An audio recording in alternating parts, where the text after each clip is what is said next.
Happy Friday, Canada. Welcome to Fake News Friday, the only show on the internet keeping Canada's failing, fake, and biased legacy media in check. And my goodness, do they need a checking. It's been a historically bad week, I think, for Canada's legacy media. My name is Harrison Faulkner, filling in for Andrew Lawton once again, who usually fills in for Candace Malcolm. And taking the seat that I usually occupy on the show is the very talented Rupa Subramanya, the host of the Rupa Subramanya podcast. Now, Rupa, this may be one of the worst weeks, I think, for Canada's legacy media. I mean, I don't know how much worse it can get. They've embarrassed themselves and frankly exposed themselves, I think, a little bit. Yeah, no, I think so. I mean, we've lots to cover, and I don't even know where to begin. Just when you think that it's bad, it just gets worse, and they've not conducted themselves well here. They've once again made themselves the center of the story. And as we discussed last week, journalists are not supposed to be the story. So, it's just very unfortunate. But unfortunately, this is how it's been for a while, and that's why we call it as we see it. Yeah, well, let's start with this whole Pierre Poilievre, Jeremy Mackenzie, Diagolon debacle. Let's call it the Diagolon debacle because global news have just completely embarrassed themselves, I think, here. And I think a good number of Canadians who were already quite skeptical of what they were getting from the legacy media, after seeing what happened now, I think are just saying to themselves, wow, I mean, these are new lows. So let's just summarize what happened for those that maybe aren't aware of what went on. So at an event on Sunday, Pierre Poilievre, it might have been Sunday, might have been Monday, I'm not sure. But Pierre Poilievre was doing a meet and greet, as he usually does, one of his rallies in Nova Scotia, I believe it was. And at these rallies, Poilievre, like any other politician in this country, meets and greets the supporters. He sets up there's a long line of people who want to shake his hand, have a quick word, take a picture, and keep that as a little political memorabilia of a well-known political candidate. So sure enough, this guy, Jeremy Mackenzie, who is an online streamer, someone who is, I think, known for being quite controversial, quite on the edge. The legacy media view this guy as some very dangerous extreme right boogeyman. Well, he went to the Poilievre rally, took a photo with Pierre Poilievre, shaking his hand, posted it to his Telegram page, and all of a sudden, here comes Global News journalist Rachel Gilmore, who takes this and says, well, because this guy, Jeremy Mackenzie, who doesn't need defending, but this guy, Jeremy Mackenzie, because he took a photo with Poilievre, Pierre Poilievre must be some racist far-right boogeyman. He's attracting these far-right individuals, and because of that, we must force Pierre Poilievre to denounce these people and basically validate the claims legacy media are making about him that he's Rupa, he's attracting these far-right dangerous figures. It's completely bizarre, and they completely fell for this. Yeah, no, but Harrison, we've seen this movie before. I mean, this is classic guilt by association, which is applied to politicians on the right and never on the left. So, we know that Trudeau has appeared with all kinds of extremists out there. Many of his MPs have appeared in community groups associated with, for example, the Khalistan independence movement or Tamil Tigers. And none of these people were called extremists. I don't ever recall anyone calling Justin Trudeau an extremist or who supports these organizations or these elements. But this is a classic smear tactic that comes from the left. You attack someone not for their ideas, not for their policies, but you want to cast aspersions on their character. So it's clearly motivated. There's an agenda here for sure. But what I like about Pierre's response is, and he's done this before, it's very clever and witty. He could have responded to it by getting angry and defensive, but he responds with wit and humor, thereby revealing how ridiculous the whole thing is. For example, I think he says, likewise, I can't be responsible for Justin Trudeau's many racist outbursts just because I've met him or shaken his hands. I think that's a great way of dealing with it. Mackenzie himself, I believe, has said that he was deliberately doing this to provoke the legacy media. And of course, they fell for it. They responded. Just like they fell for his Diagolon meme, which is a fake country, but they try to concoct this conspiracy that it is a far-right movement here to overthrow the Canadian government. They're a bunch of extremists. They're a bunch of terrorists. I mean, it's a joke. It's a joke. The meme. It's a fake. It's a made up country with the goat, I think, as its head. I don't quite know all the specifics, but it's kind of funny. But it just shows you how easy it is to rile up the legacy media and essentially get them to reveal where they're coming from, their biases, and their agenda. No, exactly. And if the legacy media didn't have double standards, Rupa, we would know that they'd have no standards at all. Because, of course, if a legitimate journalist who's writing this story, well, first of all, any politician who shakes hands with someone at an event designed for a meet and greet, that's not a story. No matter who they are, it's not a story. But if you're going to go to those such low depths, you might as well just provide a little bit of context. Not once in this Global News reporter's story did she mention the fact that, as you mentioned, Trudeau has met with such, acclaimed people as convicted pedophile Ben Levin or neo-Nazi Andre Perubi or pedophile Terry Lowe. So again, and that's just to name a few. There's actually 4 others worth mentioning, but again, it's just ridiculous. I did some digging into this, and it wasn't just, of course, Global News that fell for this trap. Of course, Jeremy Mackenzie, as you said, put a video out there detailing how it was all just a setup. It was just to expose the legacy media for being completely in the tank for Trudeau. But I did some research about this Diagolon group. As you said, it's a meme. It's a total joke. They're trying to form some breakaway state, a diagonal country from Alaska to Florida. And from my research, and so in between these dangerous reports about how, these Diagolon guys are so dangerous, they have to put in the actual specifics about what this group is. And one of them is the fact that their vice president of Diagolon is a goat figurine who does coke. I mean, so it's a total joke, obviously. And it wasn't just Global News that fell for this. It was Jean Charest, who also, in his best Patrick Brown impersonation, tried to basically say that Poilievre hasn't denounced this Jeremy Mackenzie figure, and if he doesn't denounce this guy, he must be supporting the views of the far right.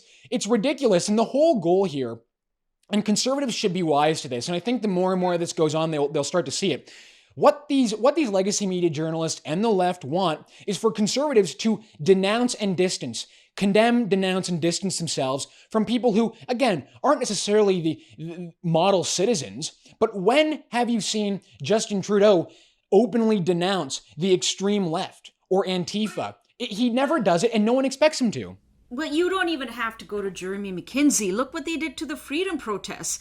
Look what they did to those people. And James Todd.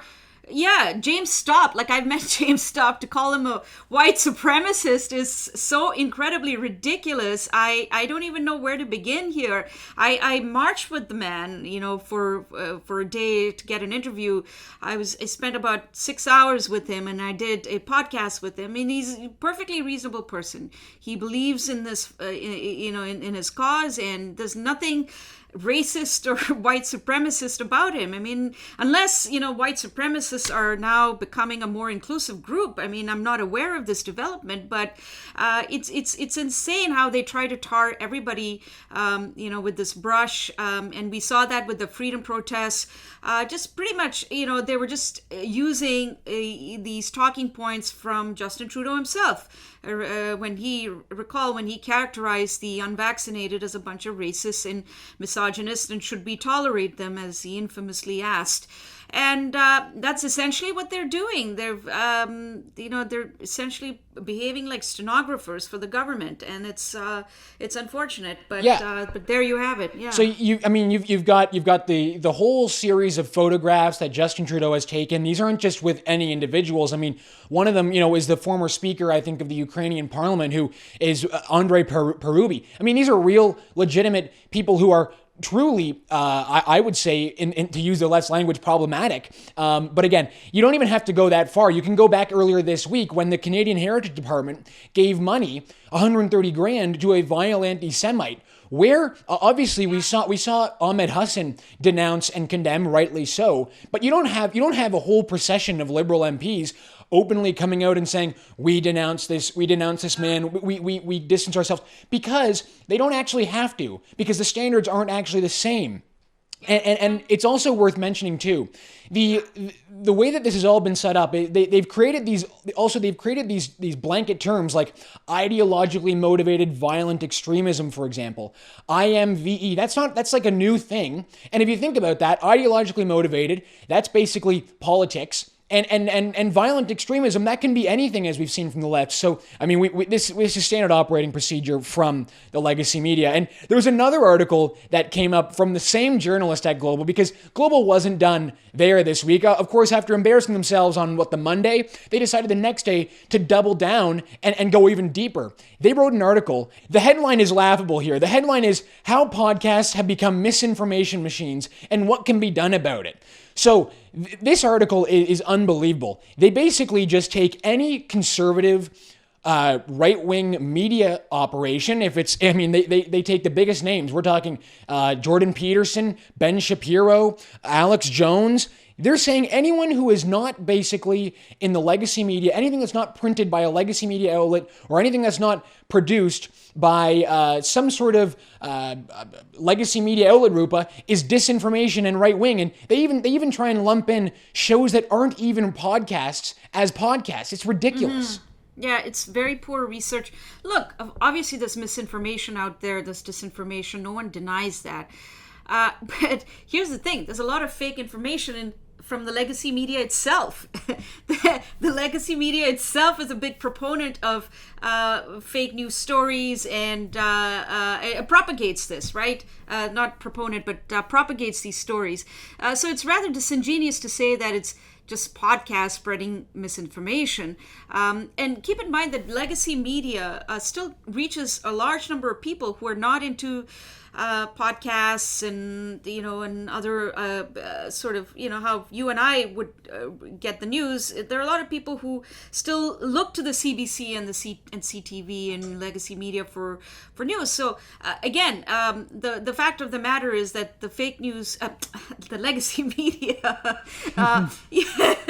maybe that was a Freudian slip, but the legacy media itself propagates fake news, and they've been called out plenty of times. And again, I refer to the Freedom Convoy protests, where the legacy media was all but parroting the Trudeau government's own misinformation, where they tarred all the protesters with the same brush that they were racist and misogynist, and we know that's not true. And guess who? Guess who were the people who was pointing this out? It was the independent media, which was there on the ground, and I think people like you and I were there at the protests, and I think we presented a much more accurate picture of what was actually happening there. And I think what's happening here, Harrison, is that podcasts and independent media are increasingly providing a much needed corrective to, I believe, a very hegemonic, agenda-driven narrative by legacy media. And at least here in Canada, we know it's usually in favor of the Liberals. Well, no, exactly. And the thing is I think Canadians should understand, and I think Canadians do understand, that when you read something from the legacy media, these legacy media outlets, they're obviously going to be left-wing. That's just sort of the nature of big media. But when you put out an article, when the Global News puts out an article that is so clearly slanted against the right, I mean, they're trying to basically say that Jordan Peterson and Ben Shapiro and podcasters like that are putting out misinformation. They don't once talk about any sort of Antifa or far left podcast, and we know they're out there. They should at least make these articles known that it's an opinion or it's some sort of analysis. Like even the CBC, to their credit, and I can't believe I'm going to say this, Rupa, to the CBC's credit, they will label their articles either op-ed or analysis, and you know that it's really not news. But this apparently is being presented as news, and people should go through this article, because the more you read it, the more it obviously becomes a justification to introduce censorship in the media, to guarantee that Canadians can't access information that is not filtered by legacy media sources. So there's an important paragraph that I want to read here. And it's a quote from somebody in this article. I think it's Justin Ling, actually, which just makes it even worse if anyone knows Canadian legacy media. But this is what he says in the article. One of the main draws of podcasting is the low barrier to entry. All you need is a microphone and some basic editing software. The result, your message can go right to the listener's ears with no gatekeepers. I mean, what's wrong with that, Rupa? What's wrong with people, instead of people just putting out news and letting audiences decide how they want to receive it? It has to go through gatekeepers? I mean, it's ridiculous. And then here's another line, too. He says, it feels like somebody leaning over the counter of the bar or coming to your cubicle in the office or sitting across your kitchen table and explaining something to you. It doesn't feel produced. It doesn't feel put on. It doesn't feel like there are any filters between what the host is saying and what you're hearing. So again, I ask the question, what's wrong with someone just telling it to you straight, just giving you a conversation to inform you? They want it to go through their sources only because they can feel their monopoly on information slipping through their hands. And there's nothing that terrifies them more. That's precisely it. You've identified the problem there, and that is it. Look, it's democratization of discourse, which is a great thing. That's what we want, and that's what technology has enabled us to do. That's what podcasting has enabled us to do. And everybody has a voice. What is wrong with that? And if you're free to disagree with those views and opinions, but to obviously this they feel that their control over this narrative that they've been pushing for a very long time is slowly starting to slip away. It's already happening, I think, in a big way in certain areas, and they're being challenged constantly every day by viewers and listeners, saying, this your reporting of this is completely biased, it's incorrect, and you no longer have to write a letter to an editor, which used to be the case when I was growing up, and it would take a week for them to publish it, and you didn't even know if the journalist even received that letter. So, but now it's instantaneous. You can just tweet to this person. You can just tell them directly, look, I think you suck. Your reporting sucks, and they have a hard time dealing with it. And then of course they face fierce competition from independent media. And I was just looking at podcasts by Chartable, a ranking of podcasts in Canada, and I noticed that several of our podcasts on True North are actually up there in the top 50, ranked in the top 50. Yeah. Mine happens to be number 21, so I'm rather pleased with that. Worthy of praise, certainly. But I noticed that most of those podcasts are actually from the independent media space. I think I saw one CBC podcast up there, but most of it are just people like you and I podcasting. And I think that's where, they feel really threatened, and that would explain why they come out with these stupid, bogus articles, which are poorly researched, poorly written, and because they want to keep this monopoly going as much as possible. Yeah, absolutely. And I think when journalists are on the side of restricting access to the news and trying to, keep Canadians from being able to access other voices, I think that's when they're on the wrong side of this debate. And I think Canadians are going to see that. Now, Rupa, the legacy media journalists, speaking of these great legacy media journalists, they still haven't gotten over your reporting, which has exposed the Trudeau government. It almost hurts them more than the Trudeau government. I don't understand why, but they can't stop attacking you. What's going on here?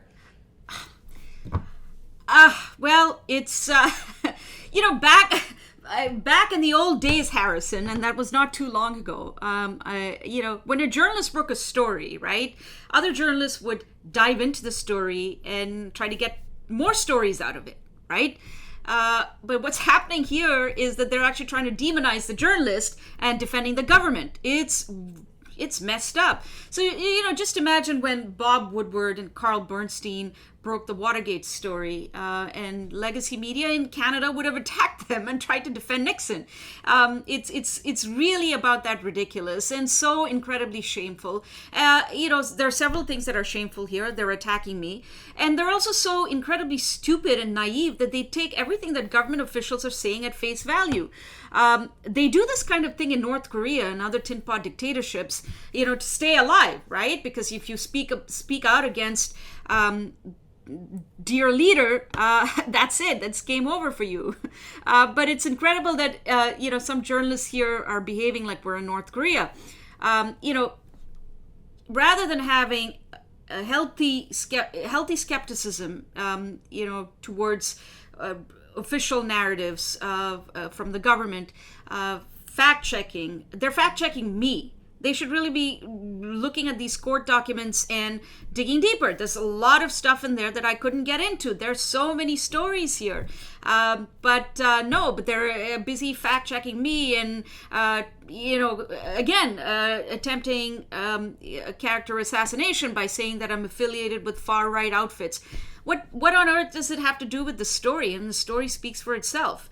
But instead, they should be fact-checking the government, and they should be looking for evidence to support the government claims and not just take them at face value. It's a shameful dereliction of duty by some of these individuals in the legacy media. No, absolutely. And, the legacy media are going after journalists, and they're going after small podcasters like Jeremy Mackenzie, who has 12,000 subscribers, instead of going after the government, instead of actually going after people who are in authority. The whole point of journalism is to hold power to account. But it's the common thing I say on this show, and it's that this is just par for the course. There's nothing changing in the legacy media. I would love it if there was a Carl Bernstein type journalist that just emerged through one of these outlets, because it would do good for Canada. I want to see these outlets do good for Canada, but right now all they're doing is just the opposite. Quickly, I want to touch on this ridiculous CBC article where they're basically saying that the Dutch protests that we see in the Netherlands, the farmer protests in the Netherlands that really took off around the world, these were fueled by conspiracy theories in Canada. So there was a CBC headline that came out yesterday, that said, Canada's Convoy movement waved the Dutch flag. Then conspiracy theories swirled about fertilizer and bugs. Very bizarre article. They're basically trying to say, Rupa, I think here, and correct me if I'm wrong, the statement here is, because a lot of people who were involved in the Freedom Convoy sympathized with what was going on in the Netherlands, which I think a lot of people rightly consider to be a sort of the next evolution of protests that we saw start in Ottawa, because Canadians who were sympathetic to the Ottawa protest and the Dutch protest, they're also conspiracy theorists, or they're pushing conspiracy theorists. Maybe it's just because they take issue with a real policy and the government is trying to back them up. I don't know what's going on here. Yeah, this was a really bizarre story. It was desperately trying to bring in misinformation and disinformation into this, into some Canadian support for the farmers' protest in the Netherlands. It was a really bizarre story. It was long, and it was just, it made no sense to me. But I was intrigued by a tweet that the CBC sent out to promote the story, and the language was very problematic. I don't have the tweet with me, but basically I felt this was a case study in propaganda, that if you oppose government policies, they framed an opposition to government policies as being anti-government ideology. Which is very problematic. So just because you criticize the government, essentially that means you're a far-right conspiracy theorist, and you're anti-government, and it's anti-government ideology. This is incredibly problematic. And imagine, for example, if the legacy media in the U.S. During the civil rights movement, for example, and this was the example I sent out on my Twitter feed, in my tweet, in the 60s, the civil rights movement was protesting unjust laws, and imagine if they were called anti-government ideology. In fact, there were people saying that this was anti-government ideology, but guess who these people were? These were Southern white supremacists. Right. No, exactly, and that's kind of the shift we're seeing, right? I mean, it's when this movement goes so far, they've completely lost touch with reality, and they end up sounding insane. I mean, the CBC sounds absolutely insane here. I have the tweet here. As the Canadian Convoy movement embraced farmers' protests in the Netherlands, far-right outlets here took advantage to amplify anti-government ideology. So, excuse me, it wasn't even just about the protesters. It was about the far-right outlets. So they're attacking the media, which are critical of the government, and by proxy, basically saying anyone who reads these outlets, That's you watching this show right now, audience. You, the CBC, thinks are some sort of far-right conspiracy theorist. You pay for the CBC. Remember that. This is what you pay for. You pay for an outlet to bash all of us constantly and do the government's bidding. Again, like, this is the kind of stuff we can laugh at the CBC, and they always put out stuff to laugh at, but then they do stuff like this, which is extremely dangerous and just absolutely ridiculous. Well, we do try and end the show on a lighter note, and it's tough these days because it's just so ridiculous from the legacy media. They're always kind of gaslighting Canadians, trying to convince us all that we're wild conspiracy theorists, but we found something that I thought was definitely worthy of mockery, Rupa. The kind of thing that I think just shows you really what, I don't even know what to describe this as, but Wendy's, the fast food chain, decided that they really wanted to kind of hop on the Lisa LaFlamme bandwagon. And there's this narrative going around about Lisa LaFlamme's firing from CTV that actually it was because she was going gray. That's sort of the narrative we're hearing. And Wendy's taking this literally without actually perhaps thinking about the fact she was making a lot of money for doing a pretty bad job, it turns out. Taking this literally, they went out and decided, of all days, yesterday, which is a couple weeks past it, to change the Wendy's logo on social media to give the Wendy's girl gray hair. Wow, Wendy's, Rupa, is really standing in solidarity with Lisa LaFlamme there. I just can't believe this. Well, yeah, I mean, it's just virtue signaling, right? Right. It's tokenism. Does it actually help Lisa LaFlamme at the end of the day? I don't know what exactly is the goal behind this sort of thing. I often see this as tokenism, but and I'm just quickly checking to see some of the comments, and several people pointed out the fact that if several people were asking Wendy's if they've removed their advertising from Bell Media. Exactly, that's a great point. That would actually hold more weight, in terms of making a difference. But anybody can change their display picture and virtue signaling, and it's cheap. Talk is cheap, but are they actually going to do something about this? And here, what people are asking is, have you removed your advertising from Bell Media? And I think that's a fair question.